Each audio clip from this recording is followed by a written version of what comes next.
I just wore camouflage for your room. You really did. So I actually have a little bit of bad news. We are on chapter 12 today of 14. And this is a really long chapter. I looked it up earlier and it's like 13 pages, which for Jack is like, normally we're dealing with like 5 max. Wow, I wonder what kind of emotions he was fleeing to put so much energy into one chapter. This was a bad night for him at home. Thank you to our patrons for supporting the channel. If you'd like to support the channel, please go on our Patreon and do so. We'd really appreciate it. Fall in South Dakota lasts at most 2 days.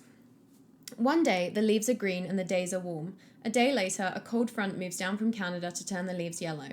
The next day, the stiff winds scatter the leaves on the ground and it snows. We know what autumn looks like. It's like, this is 13 pages, Jack. We gotta get a move on or this is gonna be a 2-hour video. You can tell he's listened to a tape on creative writing and he's like, show not tell, Jack, show not tell. He's just describing weather though, not in any unique way. It's like, we all know it's his favorite subject. What a fast autumn feels like. Like, we don't need to be told how weather works.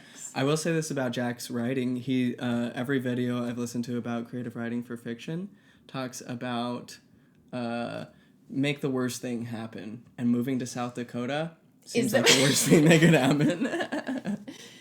There is a melancholy to the Dakota wind, as if the sorrow and mourning of ancient Indian ancestors had been locked up with the wind for centuries. I'm uncomfortable about him saying that, given the nature of his religious beliefs. Yeah. The Dakota wind reminds us how little we affect the earth during our lives. How quickly it wipes away the memorials of the past, whether they be the decaying homesteads of forgotten settlers or the burial grounds of unnumbered Native Americans. Oh, very tone deaf. It's like the elementary school idea of Thanksgiving, like, the Indians and the Pilgrims, they got along and they swapped corn and had a great old time, and for some reason they decided to move on to reservations. You guys are getting it, right? Like, we're all feeling this. I don't need to, like, justify my discomfort. We just need to hold hands while we cringe. In the first part of November, Charlie and I were depressed by the weather, by the promise of winter, and by the burden of sharing Celia's grief. Let's have a party, Charlie suggested one day. Who would we invite? Oh, just a few friends from church. Maybe some non-members so we can chalk it up to missionary work. You just have real friends. Please, I'm begging you. I'm begging every single Mormon just to have real friends that you're not trying to convert. So a culture that has a religion that has more MLMs present than any other, I would wager. And I remember, like, hearing about people going to parties and it was really just, like, MLM pitch groups. This is their idea of how... social activity works. Why not? I can show off our house. The party became Charlie's hobby, and before I knew what hit me, she had spent $100. But it was some party. The house was crammed with people, many of whom I had never met. There was a boy who carried Charlie's groceries out to the car each week, and the man who serviced our water softener, and our Avon lady, there's the MLM tie-in, and a minister. She's like, oh, might as well go to this Mormon party, you know, honestly, chalk it up as a sales call. Out-recruit each other. And a minister from another faith who had stopped by one day to invite us to his services. They sure managed to get a lot of people to come over who they have very loose connections with. Also, just the idea of, like, the perfect party. Like, there's a minister from another faith. It's like, we're going to try to convert him. Right. Chalk it up to missionary work. It's going to be a great story and fast and testimony meeting. Everyone at this party is just trying to convert each other to something. And our neighbours, with the word neighbour defined as anyone living on the road we lived on. The one rule for the invited members of the church, stated plainly on our invitations, was that anyone caught talking about the church or about babies and children would be required to wash all the dishes afterwards. Okay, so they're just doing, like, a little, like, in-group game. Like, if you get caught talking about the things that we all care about. Okay, all right. Because we don't want to make it seem like we're recruiting. We have to do at least one party. The pretense, yeah. Then we have he's already given himself away. This isn't going to work, Jack. For entertainment, we had Charles Fastbear do an Indian dance, followed by a local barbershop quartet, followed by the hit of the evening. Anything you want to say about them inviting the Native American to do a dance or the barbershop quartet? Do you have opinions on either of those things? It's hard. I can tell that Jack feels something genuine. He's wanting to convey a sense of unity, but something about it is feeling so dense with like Spencer W. Kimball era of like the Lamanites will become pure wiser, and whiter and the context of when this was written also makes it much more uncomfortable. That's what I mean. Anyway, hit of the evening. Now I'd like to introduce Yvonne Williams from Kaiser Dance Studio, who has graciously consented to demonstrate belly dancing. Oh, shit's gonna hit the fan. In front of Sam? What's Sam's last name? Did we ever hear? I don't. Miss Williams was indeed competent in her area of specialization. I held my breath, waiting for the stake president to either stop Miss Williams or else hold a disciplinary council for Charly and me. Right there in the middle of the party. It would be so rude to stop a belly dancer that you've invited to dance at your party. How childish. Because you are sexualizing her body too much. Uh-huh. I hate that. But it sounds like the stake president is not going to be so foolish as that. Miss Williams got a standing ovation. What was even more interesting was Charly's parting shot. Now, for any of you women who would like to learn more about this historic dance form, I've asked Miss Williams to come to Relief Society next Tuesday to give a few basic lessons. There it is. The Relief Society president turned 3 shades of red. This will be after the mother education lesson, Charly announced. The mother education lesson. They didn't come up with a zingy name for that. We're sending them to the mother re-education camp. I'm told that Tuesday was the highest attendance in Relief Society that's ever been recorded in that ward. Charly is shaking it up, but at what cost? A belly dancer? This is what Jack thinks will get the wicked women of the world who are less faithful out to Relief Society. A little bit of worldly belly dancing. Near the end of the evening, one of our non-member friends... How do they have so many non-member friends? They don't. Their friends is very loosely. They're like, we're not friends. Turned to our bishop and said... You know, this has been marvelous. You Mormons really know how to have fun. Okay, wait till no one has ever said that. No one has said Mormons really know how to have fun. Like, that's such a cute, like, that's not the angle you go for. Just be like, you Mormons really know how to do a good, like, buffet. Or don't shoot for the fun one. That's not in your wheelhouse. You guys really know how to make a funeral happen in very short notice. Look at us. We've all had a wonderful time, yet there's been no alcohol.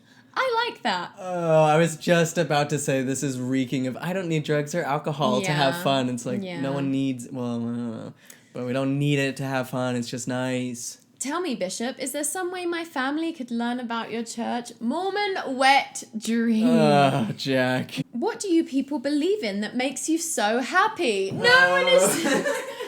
No one but the most traumatized and vulnerable people who have barely known joy in their lives are saying that. This is like, we would do like literal missionary role plays as events or like for youth events and things. And this is like the kind of conversations you have. Like that's genuinely what they think they're up against. Everyone's just dying to know. Could you take a few minutes tonight and tell us something about your church? I do feel like this mindset has fallen away more in recent years, but it did used to be so big, the idea that like everyone can just see that Mormons are better than everyone else. I don't think it's fallen away. I really don't. Everyone's eyes fell on the bishop, wondering if he would be the one to do the dishes that night. The table was stacked with plates, caked with dried sauce. Some other time I'd be happy to tell you, but it's getting late now. Wait, he's going to avoid a missionary opportunity because they're like weird? I thought that was Jack inserting himself. I would tell you, but it is very late. I'm on the couch tonight. I think I'm just gonna we're bang one this chapter out. away from that happening. Like, we already broke the fourth wall like 1 or 2 chapters ago, so it's not that crazy. I just think from a Mormon perspective, that's weird to not take a missionary opportunity because of some internal dare that you have. It's like, you're the bishop, isn't that like your main job? So, oh, it's not that late. Another non-member chirped in. They're all just dying. How about the rest of you? Wouldn't you all like the bishop to tell us about his church? They're probably just razzing him. They're all like, yeah, tell us about it. Can't wait to hear about it. If we can get him to tell us about the founder's marriage to teenage girls, then like some drinks on you. So, rocking a hat. Tell me about that. Everyone enthusiastically agree. Oh, I love the fantasy as well of like the bishop being like, no, it's too late, and then all the and then them having to convince the Mormon to teach them about the church. Like, that's such a cute fantasy. Everyone enthusiastically agreed that right then there was nothing they'd rather do than hear the bishop explain about the church. I began to smell a rat. But it's so late, the bishop pleaded. I'm not at all tired. The poor man stalled, made excuses, but finally broke down and started to tell them about the gospel. He worn me down. At first there were smiles, but when he told them about the first vision, it was quiet. Everyone bowed in reverence. Yeah, like at first they were all just doing it as like a joke or a dare, and then they were like, oh my god, we had no idea. This sucks.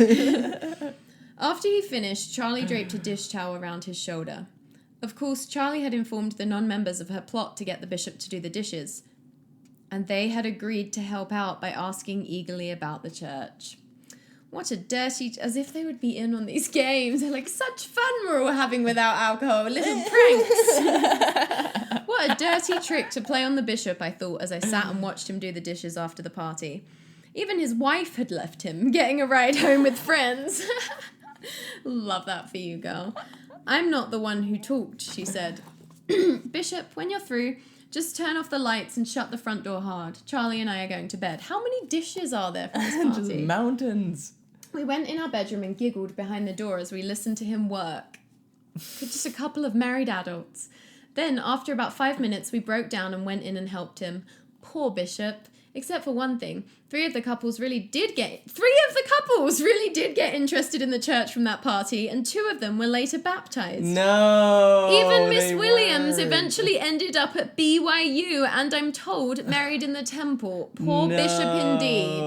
No. That was the most masturbatory section of a chapter we've had so far, I swear.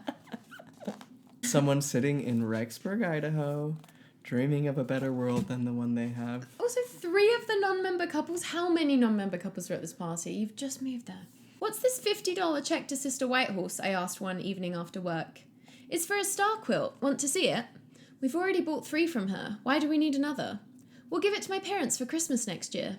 They've already got enough to start a trading post. She and Celia needed some money to get to Rosebud. I looked with discouragement at our ravaged bank balance. Oh, God. We're nearly broke now. We can't afford to help every Indian who needs money.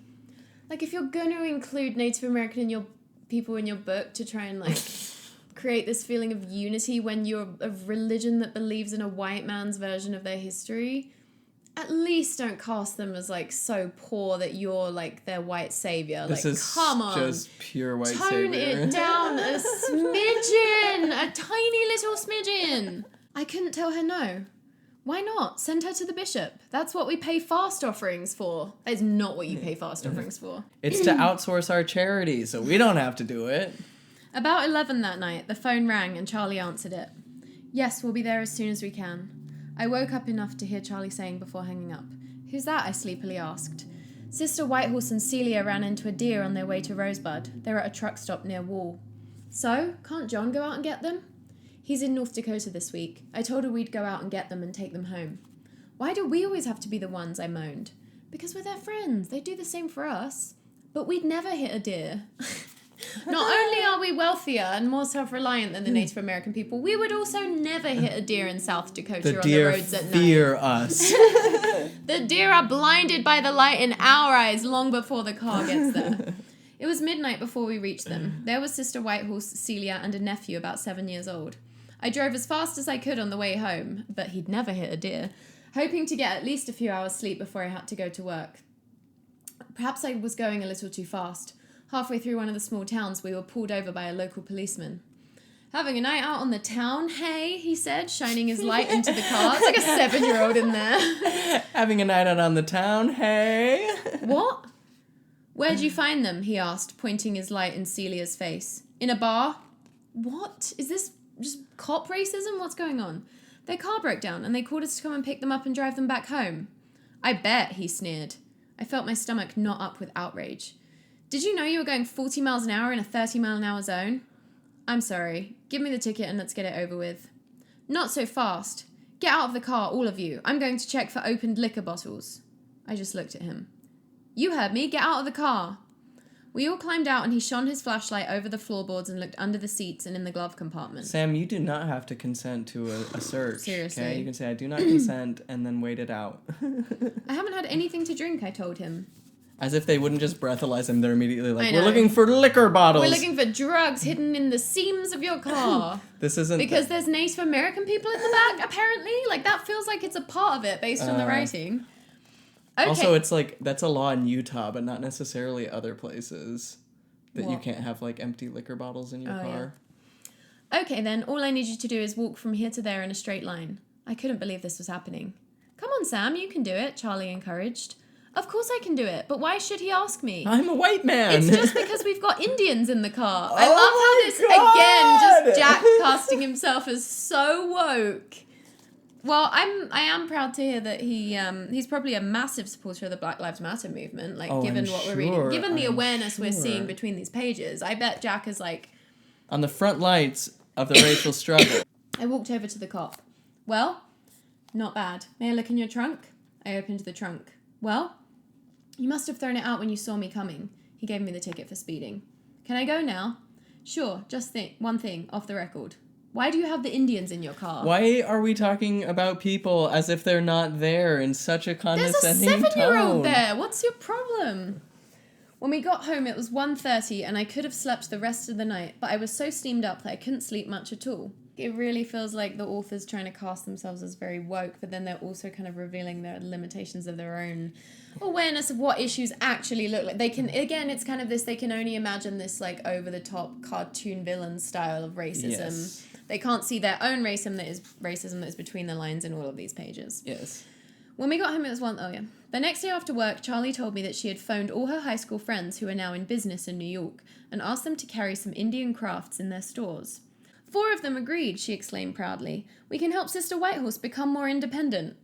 We can help Sister Whitehorse become more independent. Then people won't push her around so much. Charly, that's great. Why would they push her around less? Yeah. They didn't know anything about their financial situation when the cop pulled them over. How dare you? I have sold 5 blankets.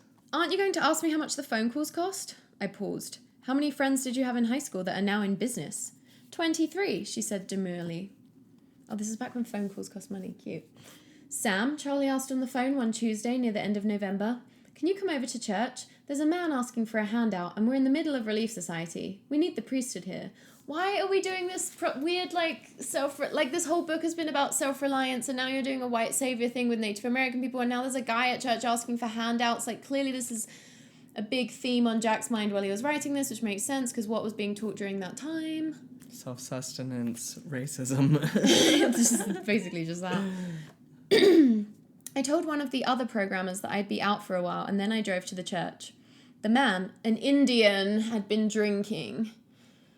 As far as I could, someone actually commented a couple of videos ago saying that the racism gets way worse, and I forgot about that comment, and now I'm like, oh, yes, it is happening. As far as I could tell, he wanted money for transportation to get him to California. All I could tell him was that he would have to talk to the bishop, but when we tried to phone the bishop, his secretary told us that he was out of town for the day. The man, whose name was Reuben Kills First. Are these like common like a lot of the Native American names in this book, I truly don't know anything about Native American names, but they've all felt like slightly weird to me, but am I just unfamiliar with them? It seems like a white man like Reuben writing Kills Native yeah, and that's American what I've names. been wondering. There's been a few where I've been like, oh, that's a bit weird, but you know, what do I know? Anyway, his name was Reuben Kills First, which also just feels like a weird name to give a character who's like Native American and is drunk and showing up Jack is trying to show. Jack is trying Again, to show. Cartoon. Yeah. So the man didn't want to go anywhere. Until I could figure out a way to get him out of the building, I had to remain to watch him. He rambled on about various subjects as we sat in the hall. Occasionally I nodded yes to something he would tell me, but I didn't have much interest in him or what he was saying. Then he asked me a question I'll never forget. Do you know Jesus Christ? The smell of liquor permeated the air around him, and I had listened to his swear words and vulgar language, and I thought, what right does he have to ask me that?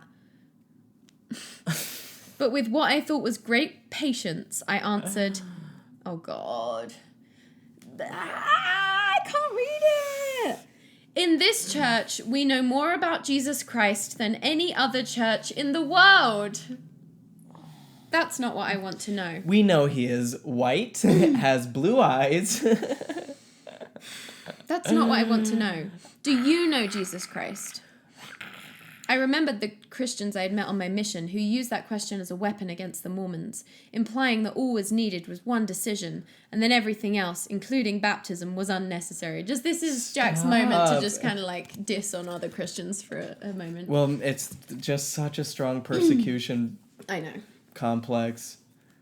Used as a question used as a weapon. It's like, they were just asking. A question as a weapon. We have a prophet who receives revelation from the Savior. This is the Church of Jesus Christ. He leaned forward, and the smell of his breath disgusted me. Do you personally know Jesus Christ? I was furious. How dare he, a drunk, ask me that? And a Native American. Do you know Jesus Christ? Along with my anger, I also felt the awareness of a great vulnerability. He drifted into other subjects, but I knew that he had found a weakness in me. Oh, Sam's identifying his triggers. He's like, why was I so angry at that man for asking me about Jesus Christ when the building that we're in is like all about that? And you walk around door to door saying, do you want to hear a message about Jesus Christ? And for someone who knows more about Jesus Christ than any other church in the world, then you've probably read the Bible where he talks about giving to the poor, giving to the people who ask, not judging them. Jesus. Tanner, I've just made a really funny connection that is so interesting to me. We just read an M. Russell Ballard talk from like 20 years ago, so like more around this book's time. And in it, didn't it talk about like clutching the gospel to your chest selfishly? And then now there's been like multiple instances of that in the book. Like here, he's like clutching it around this drunk man, and then also my pearls. When the non-members were asking and the bishop, I'm just like, that doesn't happen. You guys are so desperate to talk about this bullshit with people. A few minutes later, he let me drive him downtown. In 15 minutes, he had walked out of my life forever. After supper that night, I took a walk in the woods and thought about how I felt about the Savior. I knew the doctrine about him. I had read the scriptures, and I held the priesthood, and I did my home teaching and tried to fulfill my callings. Even so, I had to conclude that I could be closer to him than I was. Isn't it funny, the idea that you can have this, like, magical power, the priesthood, but, like, technically not even know God? Like, just, like, being in the organization, like, God will literally just give it to you. And if you're, like, a 12-year-old idiot who doesn't know shit or believe in anything. That day, I set a goal to review the scriptures with the idea of trying to become closer to him, to love him more fully. What were the results?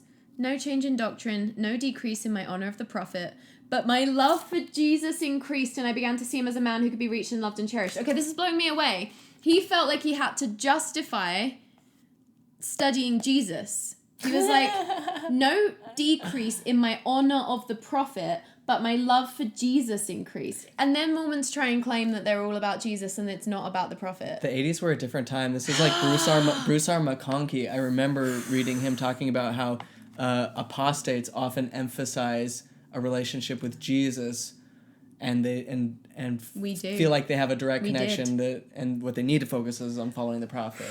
That's so interesting that he felt the need, because now, like, I feel like for the last 10 years, Mormons have trying to be like, no, we're about Jesus. Like, we don't follow we do follow the prophet, but, like, we don't worship the prophet. We don't even say Mormon, it's a slur. That's so interesting to me.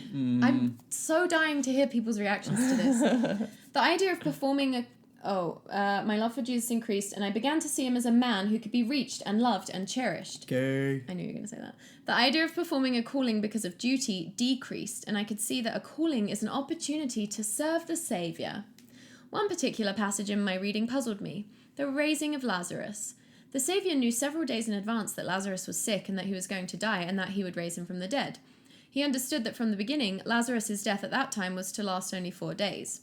When Jesus met Martha and Mary after this, is this just going to be like Jack's little like pet Bible theory? Yeah.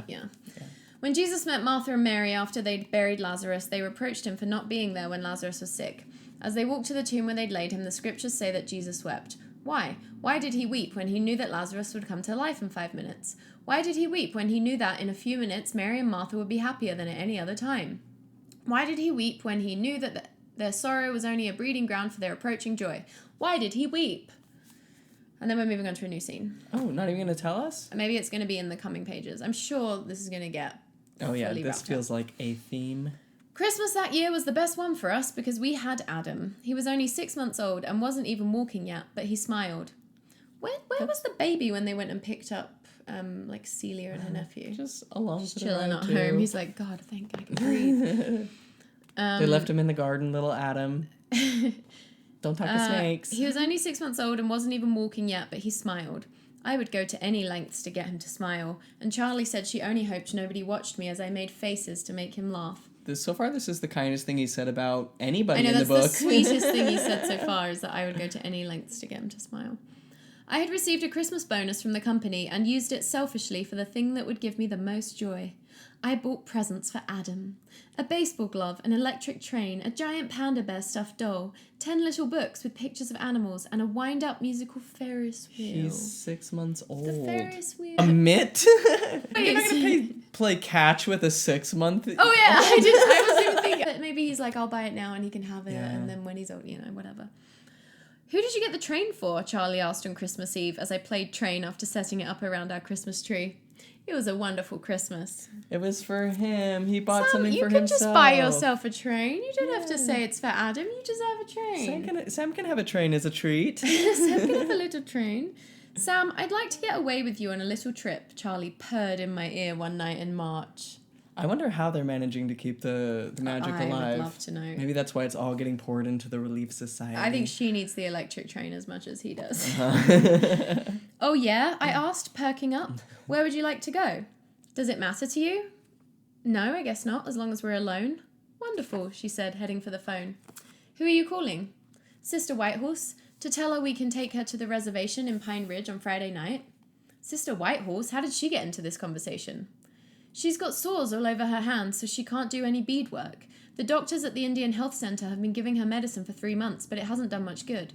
She wants to visit the medicine man. Come on, Charly, you're not serious. You don't believe all that mumbo-jumbo, do you? Not me, but she does, and she needs a ride to Pine Ridge. We can stay at some romantic hideaway Friday night and then give her a ride back home on Saturday morning. Louise says she'll take Adam overnight. What about nursing him? I asked, hoping to find a flaw in the plan. Louise can nurse him along with her baby. You mean both of them? She'll do that? That's immoral. That's kind of intense. That's really cool if someone can do that. Like, I love the idea of someone else being able to nurse someone, because that's just a cool concept to me. But it seems exhausting. One time my cousin came up to me at a family party and goes, "Want to hear something that'll ruin your day?" And I was like, "No." And then he told me, he was like, "My mom used to nurse you." You mean both of them? She'll do that? Oh, sure. She says she has plenty of milk. By then, Charly was talking to Sister Whitehorse on the phone, and I knew I'd been outflanked again. After work on Friday, we dropped Adam off with Louise and then picked up Sister Whitehorse. She and Charly talked and giggled like school kids all the way to the reservation. People who say Indians are quiet and reserved don't know them very well, whereas Sam really knows them. One of the stories Sister Whitehorse told was about an old Indian man who was losing his eyesight. He couldn't see much anymore, and one night he dreamed a dream. Is this going to be the... Oh, God. Never mind, keep going. He couldn't see much anymore, and one night he dreamed a dream, and the next day he had his 2 grandsons walk him around until they found a skunk. He got down on his hands and knees in front of the skunk. The skunk willingly sprayed him in the eyes, and then he could see. Okay, maybe Jack has met a Native American who had a story like that, but it's just like you went from the medicine man thing, which as I understand it, like Native American medicine man guide people through like psychedelic ceremonies, right? Sometimes, not all the time. Not always. Sometimes drumming. I don't know, but the skunk thing is just so clearly, like, most people reading this book will be like, that's crazy and stupid. So it just... I don't know. It just feels like he deliberately wrote, like, a story that sounds the most so stupid. Far-fetched. Yeah, like, the kind of, like, the most illogical one you could think of when, like... I don't know, I feel like there's probably way more rational healing stories that could have been used. That became the Indian way. Did it? Is there any tribe where this happened? Like, I swear to God, if Jack has pulled this out of his ass, I'm pissed. Hearing a lot about the Indian way, as if every single tribe were exactly the same. I pictured old men and women stumbling around in the forest trying to find a skunk to spray them. This is so bad. This is so annoying. Then one night, a medicine man dreamed that he could kill the skunk, cut him open, and use the pouch of spray for the eyes. When we reached Pine Ridge, it was 7th. We're just moving on. We're moving on. So make of that what you will. If Jack finds out that people are killing skunks... Wait, is that what they're gonna... Is that how Sister Whitehorse is gonna get here? Like, what's gonna happen? Who knows? When we reached Pine Ridge, it was 7:30 at night. I was all set to drop Sister Whitehorse off and then head for a motel with Charly. Is that their romantic getaway? A motel? Drive-in? Not... Well, I guess I am wealth-shaming a little bit saying that. Where does the medicine man live? I asked. Just over the hill, I think, she said vaguely. We drove for half an hour. How much farther? Just a little. Another half hour went by. We switched from a paved road to a gravelled road to a dirt road to 2 well-worn ruts to a faint mark where only a few cars had ever been before. Finally, we pulled up to a small one-room shack in the middle of nowhere. It was dark outside. The only light for miles was a small glow from a kerosene lamp in the shack. Come in and meet him, Sister Whitehorse asked us. No thanks, I thought. Okay, Charlie answered eagerly. Charles Blue Thunder looked like a medicine man. He was old, and his face looked as if it had been sculpted by an artist who liked deep crevices. It had been... You know artists and their deep crevices. They love a deep crevice, if you know what I mean. Okay, that's the most true thing I've heard in this book. Yeah, you've actually done like a few deep crevice pieces in his defense.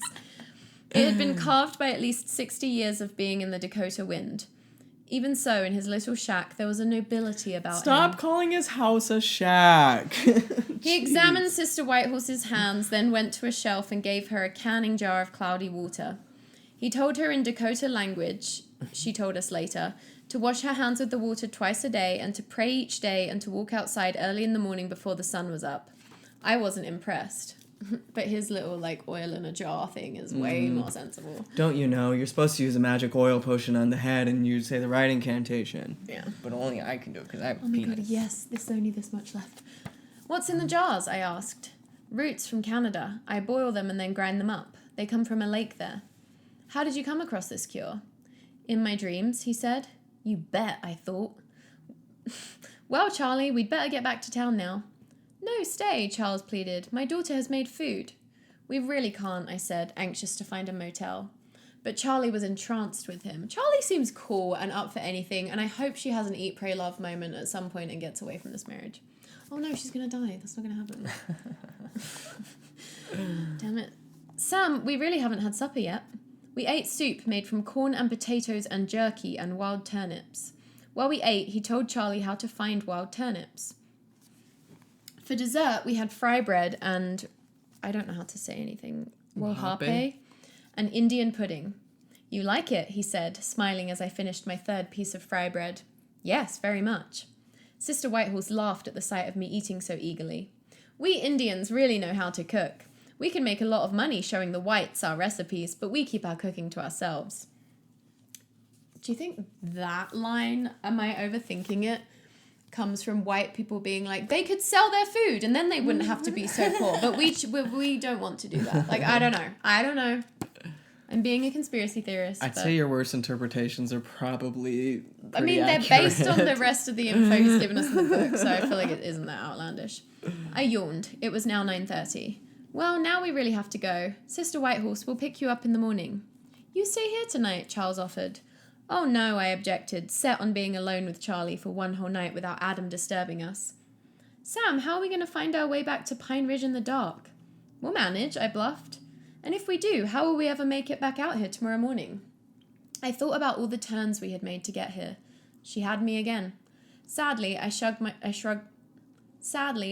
shoulders. We'll stay, Charlie told the others. Half an hour later, I wrapped a blanket around myself and lay down on the floor beside Charlie, who was next to Sister Whitehorse, who was next to Charles, who was next to his 50-year-old daughter, who was next to 3 dogs. Every goddamn part of it. Uh-huh. Because there's no awareness, everything just feels so annoying and rude and offensive and tone deaf. Yeah, if the it's white like savior really complex playing up. So... We just want to explain how poor these people are. And they're choosing not to earn a fortune, so they're choosing to be poor. Like, she literally said, we could make a lot of money showing the whites our recipes. So, like, a Native American character in the story has said, like, we could make a lot of money, but we're choosing to be poor. Which we all know from, like, Sam/Jack/80s Mormonism perspective is, like, Sam, Charlie whispered in my ear, I'm definitely going to make this up to you. The fact is that Sister Whitehorse's hands cleared up within 2 weeks. When the visiting nurse saw the sudden improvement, she told the doctor, and within a day he sent a message to her. He wants to know what's in the medicine, Sister Whitehorse grinned, but we're not giving it to any white man. Good for you, I caught myself saying. What was the point of that chapter? What was that chapter about? Jack was trying to tell us that he learned from Charlie that there are other valid perspectives out there. I know. I get it. It was just... But it was the white savior come to teach us. The bar is so low, yeah, because it's still a white woman. Even if it's like Sam's learning it, he's learning it from another white woman. And like I have no beef with Charly. I really like Charly right now. She's in my good books. We would be friends. Yeah. But it's just grim. It's given the whole backdrop of Mormon doctrine about the Native Americans and like practices and history. And it just feels so self-indulgent to just be constantly emphasizing how poor they are. It's just so condescending. And how like you're so much better than them, and to the point where like you're running out of money because you're helping them so much. And they just need to go to the bishop and then they'd be fine. It's just like, oh, so... Can't wait to hear what everyone thinks in the comments. Pretty icky. Again, so surprised that they cut that out of the movie. How did that not... Okay, well, we're going to go film a Who's Most Likely To video for Patreon right now, which I'm really excited about. It's just going to be fun. So if you want to see that video, support us on Patreon. Link is in the description. 2 more chapters of Charly left and then it's all over. I can't. So if you have any thoughts about what we should do as our next series, we would love to know. We're still in an exploring phase with that, so I'm starving. I need to go get a snack. Okay, love you. Love you, bye.